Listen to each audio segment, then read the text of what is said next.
Taiwan begins mass production of its homegrown Tuo Jiang-class missile corvettes and high-speed mine layers as it seeks to shore up its naval forces amid rising hostility from Beijing. Dubbed the aircraft carrier killer, the small but powerful corvette, which has a displacement of 680 tons and a top speed of 45 knots, is a state-of-the-art stealth warship built by Ing-wen Shipbuilding. A total of 3 corvettes would be built under the $1 billion project, the self-ruled island's Navy said. The warship would be equipped with one of the world's most technologically advanced computer systems and built partly with high-entropy metal alloys for extra strength and durability, it said. Its stealth technology and low radar cross-section makes the ship virtually invisible at sea and even more difficult to detect when operating close to the coast. Armed with 8 subsonic Xiangfeng 2 and 8 supersonic Hsingfeng 3 anti-ship missile launchers, the corvettes were intended to take over many of the missions now undertaken by larger,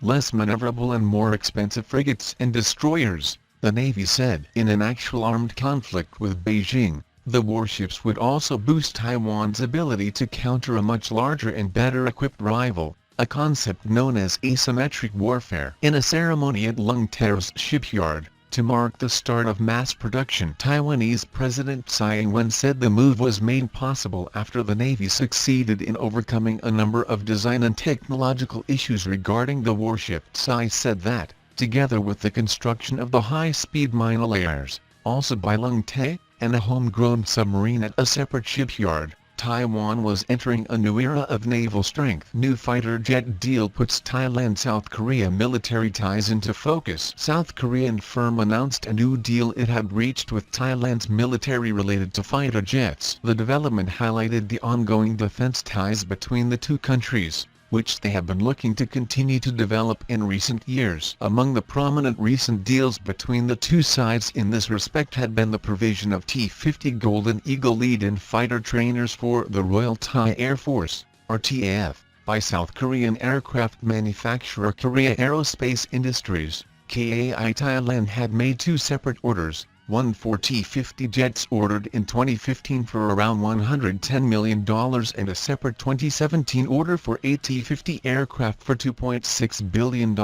According to KAI, the deal constitutes an upgrade and modification program that aims to equip the RTAF's 12 T-50 aircraft with various equipment including radars, radar warning receivers, and countermeasures dispenser systems. It is worth around $52.5 million, and also includes follow-up and support such as training, repair parts, and support equipment. Singapore and China have agreed to update a defense agreement that could see them increase the scale of existing military exercises, with new areas of cooperation between troops. The revised Agreement on Defense Exchanges and Security Cooperation, ADESC, is expected to be signed later this year, Singapore's Defense Ministry, MINDEF, said in a media release. This comes as Defense Minister An Jiang formally met his Chinese counterpart General Wei Feng. The ministers also welcomed the conduct of exercise cooperation involving both armies this year,